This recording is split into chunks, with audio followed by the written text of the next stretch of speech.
오늘 본문 말씀 마가복음 10장 섬기러 오신 예수님입니다. 우리는 야곱과 에서의 창세기를 잠시 두고 마가복음으로 넘어왔습니다. 오늘은 예수님께서 십자가의 죽음에 대해서 두 번째 예고를 하십니다. 예수님은 하나님의 아들이신데 마치 종인 것처럼 오늘 제목처럼 섬기러 오시지 않았습니까? 우리들도 예수 믿고 하나님의 자녀가 되었지만 또 그 신앙의 모습은 순종하는 종의 모습으로 나타나죠. 하나님의 자녀이면서 동시에 말씀에 순종하는 종을 무엇이라고 하는가? 제자라고 합니다. 예수님을 따르는 삶, 제자의 삶은 어떤 삶일까? 첫 번째, 예루살렘에서 당할 일을 아는 인생입니다. 32절에 보면 이제 예수님께서 이제 십자가를 질 때가 가까워 예루살렘으로 올라가시죠. 그런데 제자들의 반응은 이상합니다. 제자들이 놀라고 따르는 자들 모두가 두려워했다라고 기록하는 것이죠. 왜 그렇겠습니까? 마가복음 8장에 십자가의 죽음에 대해서 1차로 예고하셨기 때문입니다. 예수님께서 아무에게도 말하지 말라고 경고하시면서 자신이 죽임당하고 사흘 만에 살아날 것을 미리 말씀하셨죠. 그때 베드로는 안 됩니다 예수님, 옷을 붙들고 항변하지 않았습니까? 예수님께서 사탄아 물러가라, 네가 하나님의 일을 생각지 아니하고 사람의 일을 생각한다 라고 했었죠. 이번에도 예수님이 십자가에서 죽을 것이라고 말씀하시니 베드로를 비롯한 제자 그 누구도 항변치 못하고 예수님이 죽으시면 어떻게 하나 두려워하고 있는 모습입니다. 이렇게요, 인생의 목적을 모르거나 목적이 분명하지 않으면 혹시나 고난을 당할까, 혹시나 괴로움을 당하진 않을까 자꾸만 두렵다는 것이죠.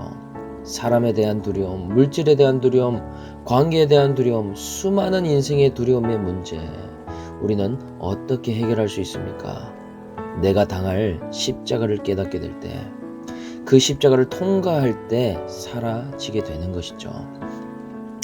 예수님께서 제자들의 이런 두려움을 아시고 다시 한번 자기가 당할 일을 말씀하시면서 제자들을 양육해 가십니다. 33절에 뭐라고 양육하시는지 보니까요, 우리가 예루살렘에 올라가는데 내가 넘겨지고 죽임당할 것이고 3일 만에 살아날 것이라고 말씀하십니다. 죽음과 부활을 동시에 말씀하신다라는 것이죠. 여기서 예수님께서 우리라고 표현을 하고 계십니다. 이후에 제자들도 각기 자기 십자가를 져야 할 것을 주님이 아시기에 미리 십자가 지는 것을 보여주시면서 양육해 가십니다. 우리라고 표현하면서 제자들의 수준을 아주 높게 쳐주고 계신 것이죠. 우리도 그렇죠. 우리 각자의 십자가를 남이 져줄 수 없습니다. 그런데 예루살렘으로 함께 올라갈 우리라는 공동체가 필요하더라. 믿음이 있음에도 십자가 지는 것이 때로는 힘들고 두렵고 어렵기 때문에 우리라고 하는 목장이 필요하고 우리라는 공동체가 필요하더라. 그렇게 하루하루 십자가 지면서도 나누면서 갈 수 있는 것이죠. 부모로서 십자가 지고 목자로서 십자가를 지는데 우리가 연약하기에 함께 해줄 공동체를 우리에게 허락해 주셨습니다. 이렇게 예수님은 인생의 목적이 너무나 분명하셨죠. 자신이 어떻게 왔다가 어떻게 가는지를 분명히 알고 계십니다. 이 땅에 오신 것도 십자가를 지고 죽으시기 위해서였고 또 그것으로 죄를 사하고 인류를 구원하는 일을 이루기 위해서 오셨다라는 사실입니다. 얼마나 명확하고 분명합니까? 십자가를 지러 예루살렘에 올라가면서도 말귀를 알아듣지 못하는 제자들을 끔찍히도 사랑하시고 이 제자의 길이 어떤 길인지를 몸소 보여주고 계십니다. 이렇게 저와 여러분들은 어디로 나와서 어디로 가는 인생인지를 분명히 알고 있어야 됩니다. 우리는 다 각자의 예루살렘에서 십자가를 지다가 갈 인생이지 않습니까? 사명대로 왔다가 사명대로 갈 것인데 미리 당할 일을 듣고 가는 것이죠. 공동체 지체의 간증을 들으면서 우리는 예방주사를 맞습니다. 다른 사람의 고난의 약재료를 들으면서 종류와 장르만 다르지 우리의 인생의 목적을 다시 깨닫게 된다는 것이죠. 저와 여러분들에게 오늘 예루살렘이 있습니다. 어떤 사람에게는 가정의 예루살렘에서 육아를 하면서 집안 살림하고 이런 십자가를 지고 갑니다. 또 어떤 사람은 목장의 예루살렘에서 목원들을 품고 케어하는 십자가를 지더라는 것이죠.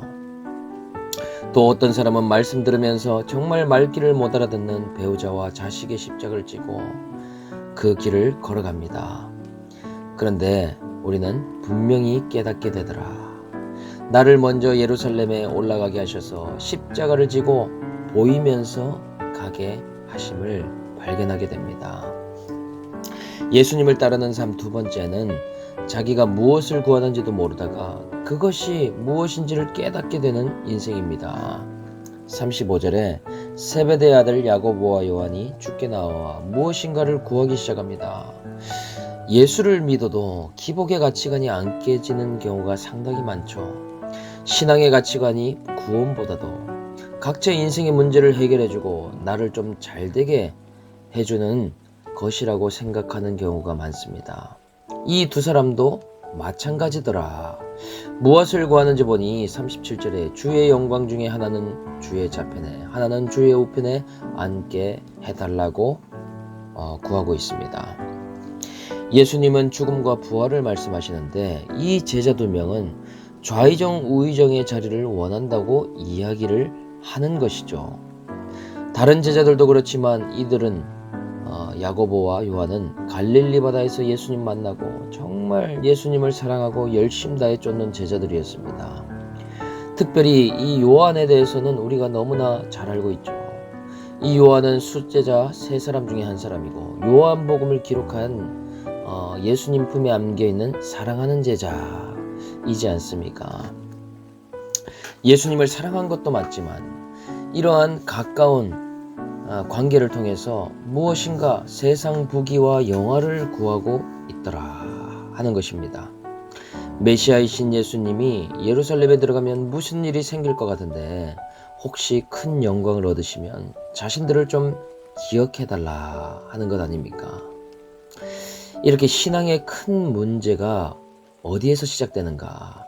신앙 그 자체가 목적이 되지 않고 수단이 될 때 그렇게 되더라. 기도는 하는데 방향이 좀 틀어진다는 것입니다. 간구를 하는데 하나님 나라와 의를 구하거나 구원을 구하기보다 빨리 내 문제를 해달라고 떼쓰거나 닥달한다는 것이죠.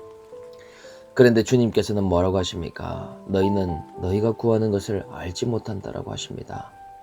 너희는 좌의정과 우의정과 같은 자리, 그 영광스러운 결과만 구하는데 그것이 무엇을 의미하는지, 그것이 어떤 과정을 거쳐야지만 되는 일인지 너희는 전혀 알지 못하고 구한다. 그러니 예수님이 그 다음에 물어보시는 것이 무엇입니까? 너희가 좌편과 우편의 자리를 구했는데 그렇다면 내가 마시는 잔을 너희가 마실 수 있겠느냐? 이 잔이 무엇입니까? 고난을 말하죠. 예수님께서 십자가의 고난을 당하시고 피 흘리시고 죽기까지 순종했는데 너희도 이런 고난을 받을 수 있느냐? 물으신다는 것입니다. 이렇게 구속사의 가치관을 갖는다는 것은 내가 무엇을 구하는지조차 모르는 인생이었는데 말씀을 들으면서 숨은 욕심과 탐심을 발견하게 되는 일입니다.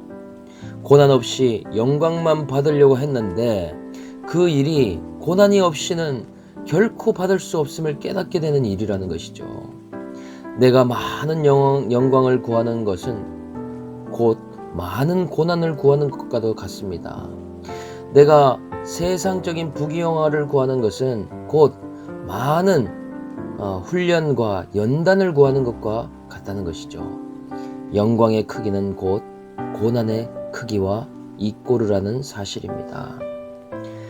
나중에 야고보와 요한은 성령 받고 예수님처럼 순교하게 되었지만 지금의 모습은 분별하지 못하고 있는 모습이더라. 우리가 창세기에서 야곱이 허락하신 복을 받기 위해서 20년의 고난의 훈련이 필요함을 보지 않았습니까? 고난과 훈련을 통해서 그릇이 준비되지 않고서는 하나님께서 주실 수 없는 것이죠. 이 땅의 것이든 아니면 하나님 나라에서든 무엇이든 그 구하는 것에는 고난이 따르게 되어 있다. 그래서 예수님을 따르는 삶 세 번째는 큰 권세로 세상처럼 섬김을 받는 것이 아니라 도리어 섬기는 자가 되는 것이다 말씀하십니다. 42절에 이방인의 집권자들이나 고관들은 권세를 부린다라고 말하죠.